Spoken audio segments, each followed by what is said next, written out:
Shalom, Israel. All praises, glory, and honor to Yahweh Bahashem, Yahweh Shai Bahashem, Rahak Kodash, double honors to the apostles and elders of Great Millstone who rule well.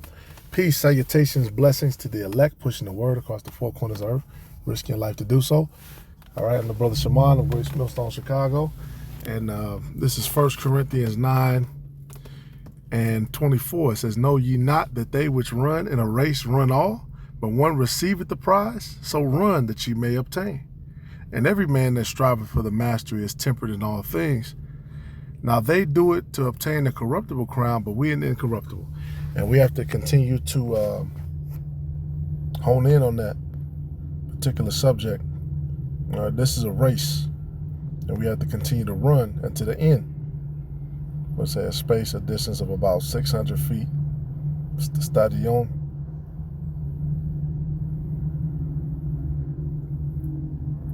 All right, this is like sports season. I'm not too tuned in because it's all rigged and it's all rigged. But you watch a little bit.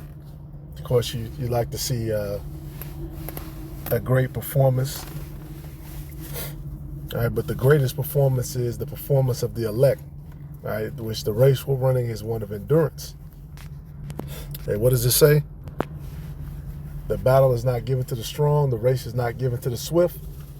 See, these Edomites have had a half a millennia head start, but the scriptures talk about is their wisdom and teaming. All right, they're losing it. They're losing their wisdom. They know that their society is failing. Every play that they've tried, all right, mass immigration, putting their military all over the place, going in everybody's country, interfering in all their elections.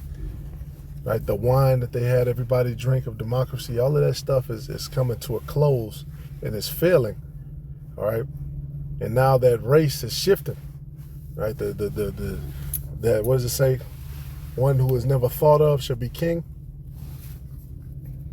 Right, what does it say in the place where it said they are not the Israelites? There shall it be said. In the place that it said they're not my people, there shall it be said that they are my people. All right, this is part of the race, man. We have to remember that. You got to run this thing to the end, and that's through the good, the bad, the happy, the sad. All right, this is 2 Timothy 4, and I like the NLT because it say preach the word, be in season and out of season. All right, verse 2. Preach the word of the Most High. Be prepared whether the time is favorable or not. Right? That's what it means by in season and out of season. All right? When things are seasonable, when things are good for you, when things are not. You got to continue to preach this word. You got to continue to run. Patiently correct, rebuke, and encourage your people with good teaching. Right? And this lesson is also a rebuke to all those who quit. You quit on the Lord. You quit. You didn't have your faith ran out. All right, you stopped doing the work of the Lord. Some of you made excuses. Some of you just went back into the world. All right, but you're an example either way. And you're going to be mocked either way. All right, back to 1 Corinthians 9 and 26. It says, "I therefore so run, not as uncertainly. So fight I, not as one that beateth the air." All right, we know what we're fighting against. We understand the forces that we've been going against thus far. The fire that we're in. This is a thing of running until you complete it. Verse 27, "But I keep under my body and bring it into subjection." All right, temperance. Like right now, you have a lot of our people seeing the squeeze, and now they're about to get stupid. The scriptures say, "Make not haste in a time of trouble." Got a lot of people who are about to move hasty and foolishly, and it's going to end up very badly for them. So, "But I keep under my body and bring it in subjection, lest that," and that goes for sin, that goes for all kind of things, "lest that by any means, when I have preached to others, I myself should be a castaway." And what is a castaway? What is that word for castaway? Adikimos. Adakimos. Not standing the test, not approved. You failed. You failed. Right? Properly used of metals and coins. Certain things are not approved for high grade. You got different classes of metals. You got high grade metals, you got low grade junk scrap metals. Certain stuff that when it was purified, it didn't work. They said, no, we can't use this for high grade. They're not gonna use it for rockets and whatever Esau else is using it for. The towers and stuff where planes can crash in and destroy certain high grade steel in America. But that's another lesson. There's lessons within lessons. It said that which does not prove itself, such as aught, spurious, reprobate, exactly. All right, rejected. That's like that scripture. Reprobate silver, are they? All right, see, we're supposed to present ourselves as those lively stones, all right, as that fire alloy gold. But when you jump out and you quit and you tap out, you don't believe in the power of the Lord, you run away from your power, matter of fact, you go back into the world, you damn yourself. All right, you look back, oh, that was so greater. That was so much greater in the world. No, it wasn't greater. Right? You just were fooled by that bullshit. Right? That's why the parable is given in Matthew 13 of this seed. I'm going to jump right to the breakdown. And it's not going to be long, but this is what everybody has to know. That's why the scriptures say, don't eat of the Passover unworthily. This is why, the scriptures say, laying hold on no man suddenly. Because a man has to understand what he's a part of. And even when you do come in of this priesthood, of this body of the Lord, you're still figuring out what you're a part of. Right? It's a learning process. Right? But Matthew 13 and 18, hear ye the parable of the sower. When anyone heareth the word and understandeth not, then cometh the wicked one and catcheth away that which was sown in his heart. This is he which received seed by the wayside. But he that received the seed into stony places, the same as he that heareth the word, and anon with joy receiveth it, yet hath he not root in himself, but he endureth for a while. For when tribulation or persecution ariseth because of the word, by and by he is offended. And that's what happens, right? Just like we read, you have to be in season and out of season with this word, whether it be good, whether it be bad. All right, the scriptures say what? The Lord reigns on the just and the unjust. Certain situations are going to happen, but your groundwork should be rooted in the scriptures. Whatever happens, go to the scriptures. You feel emotional, you feel a way about a situation, go over what the Lord said and gird yourself up as a man. Now, you got to remember too, this is Sodom and Egypt. This place, it has taught us to be emotional, to be weak, soft, especially these new generations. They're completely through. All right, except for you got certain exceptions though. It's a lot of young brothers who accept the gospel and they're willing to endure hardness as a good soldier. All right, but as we can see, this place is big through. Hollywood is through. All right, entertainment, all that shit is all through. The rap game is through. All right, there is no love here. There is no sincerity. There is no man and woman anymore.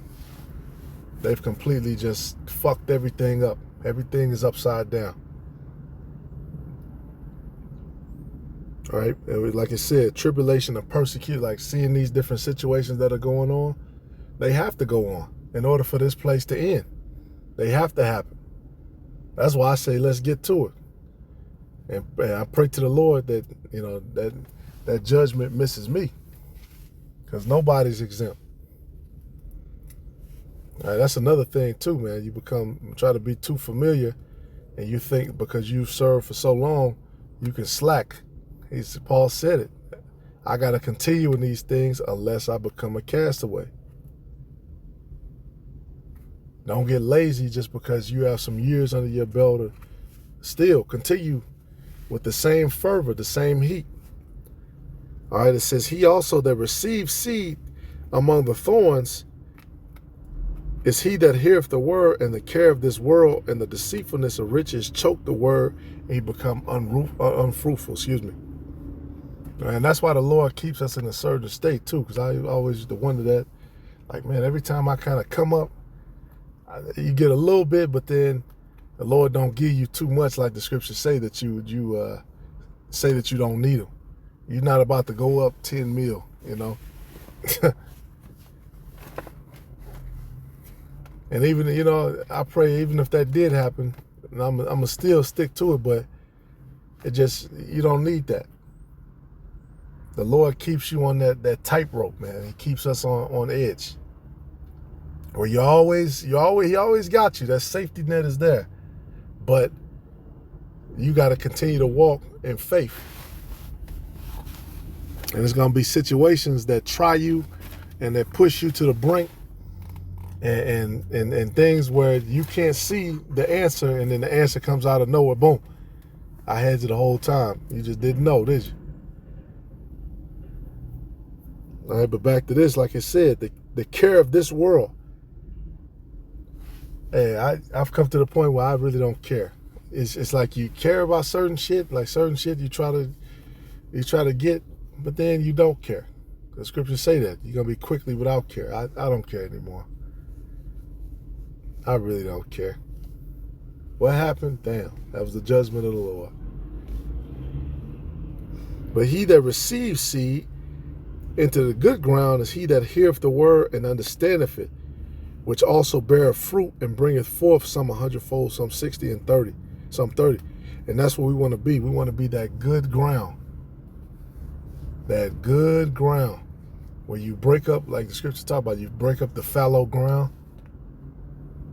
All right, and then, you know, they'll put in they'll dung it, put in whatever, sometimes they use like ashes and stuff, add nutrients to it. All right, not the carcinogen bullshit Esau adds, but there's other stuff you can add that's natural. You know, your banana peel water, whatever you use, because it depends on what you're growing. You know, that's the kind of minerals you need. All right, but it's that good ground. And that word for good, let's see, kalos, beautiful, handsome, fair, precious. Like you got the good olive tree. All right, it goes into the cultivated olive tree. See, somebody who they allow these thorns and stuff to choke them out, they're focusing on the wrong thing. Right? You don't understand what you're a part of, and you don't know the power you serve. You really think that what you were doing actually meant something, so you have to return to it, and your faith gets choked up. All right. Also with the stony ground, he doesn't allow this word to take root. Right? You never really changed. You never really you believed for a second, but you didn't. Where are your works at? Where's your faith at?